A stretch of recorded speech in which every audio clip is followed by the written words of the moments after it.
Most men are massively overcomplicating this building muscle thing, right? Too many exercises, too many random TikTok workouts, changing your programs every single week, every single day. Someone online says, your only split needs to be like this to make it more optimal. Meanwhile, the guys who actually look good, right? The guys who actually build muscle, the guys who stay in shape all year round are simply doing the basics again and again. And after coaching thousands of busy professionals, if I had to strip building muscle to 10 exercises, here is the exact 10 exercises that you need to build, in my opinion, a masculine physique. Now these exercises, they're not flashy, they're not trendy, they just work, right? And they're easy to progress with. And you want something fancy, it's new, this is not the page where I'm just here to help you do the basics, and the basics will help you get to where you need to get to. And the basics usually work. And if you apply that to any aspect of your life, you'll find that the basics often is what works, whether that's in business, career, your relationships, whatever it might be. Before we continue to 10 exercises, I think it's make it clear what I mean by a masculine physique. Decent muscle, decent arms, relatively lean, not crazy lean, but you know, you've got good proportion across the board. So that is how we are defining a masculine physique. Let's get to it. So the first exercise in no particular order, pull-ups. Why does it matter? Well, it helps people with a wider back, smaller waist, helps you build that V-taper. It's easy to progressive overload, so whether you're kind of using bands or you're kind of using the assisted machine in the gym, I think pull-ups is an absolute no-brainer when it comes to building the complete back. Now, number 2, rows. Why does it matter? Well, I think strength and back thickness. So when I think about thickness, you're thinking about doing rows like a barbell row, a machine-based row. These things are gonna be massively important to building the thickness in your back. Now, when you're thinking about your elbow positioning, you can obviously do 2 types of rows, so to speak, and there are minute differences, but the differences that matter, right? You wanna kind of have your elbows as you come up, like this, coming across. And when I say your elbows come up, you want your elbows like this. As you pull, that's gonna naturally work more with the upper back, or alternatively, have your elbows tucked in to your side as you pull in, right? Which is gonna work more your lats.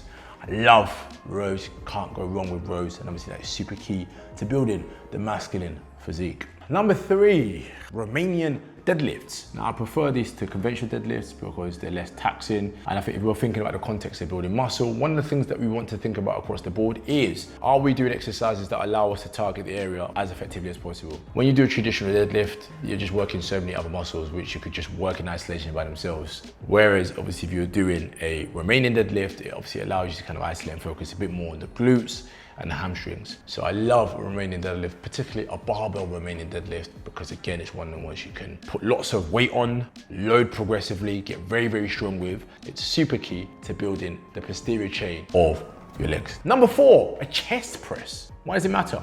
Changes how your shirt fits. That's what it matters, big man, right? Building a great chest often means you'll have decent triceps because you can't really train the chest without training your triceps. They sort of come hand in hand. Chest press is a no-brainer. Now, when I think of chest press, there are a series of exercises that we could pick. You could pick the barbell bench press, but if I had to pick one specific exercise, it would probably be the chest press machine in this context when it comes to kind of chest pressing.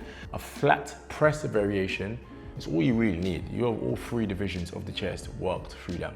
Trust me. And if you get strong with it, then you're good. And I think in the context of building muscle, the reason why I choose the machine, because it's stable, it's easy to load, especially if you're someone like myself, trained by yourself, or for some of you guys who are traveling, you know, you're at hotels and you know, you're always by yourself. Like, having machine-based movements is key. I think second to that would be a dumbbell flat press, and that would add in. Number 5, a shoulder press. Why does it matter? Well, it makes your waist look smaller and your frame look broader. Your shoulders is probably one of the biggest things that you want to work on if you want to have that kind of V-taper look physique. Having big shoulders matters. So I'd say having a shoulder press in there is an absolute no-brainer. It is compulsory, it's one of the exercises that you need. My go-to favorite used to be a dumbbell shoulder press. However, I've moved more to doing a machine shoulder press. Why? Because it's just so much easier to load, because as you get stronger, it's harder to get dumbbells off the floor compared to obviously machine where it's just there and you can just load it every time.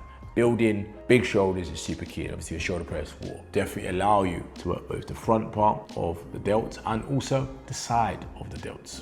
Number 6, bicep curls. Curls for the girls, as they say. Now, if you want to have a shirt fit properly, then you need to have curls in your variation, in your split, in your arsenal of workout and programming. I would say any sort of supinated curl. When I say supinated curls, there's different sort of curl variations you could do. You could obviously do it with your wrist like this, or you can do it with your wrist like this, which is more of a neutral grip, or you can obviously do a supinated grip. Supinated grip is the only grip that you actually need in the context of obviously trying to build your biceps, and just doing that and getting strong with that is super key. My go-to tends to be, again, dumbbell curls, which is actually a no-brainer, super accessible, and it's one of the ones that I use. And if I can't use dumbbell curls, I'd use a machine-based bicycle curl. So you'll have access to a slightly bigger commercial gym, then having that in your arsenal of exercises to do is key. And obviously that will contribute to the masculine physique. Number 7, on the topic of arms. Tricep extensions. Why does it matter? Well, triceps make up most of your arms. If you want big arms, you need to train your triceps. I'd actually argue prioritizing training your triceps. More your biceps, obviously they're both important,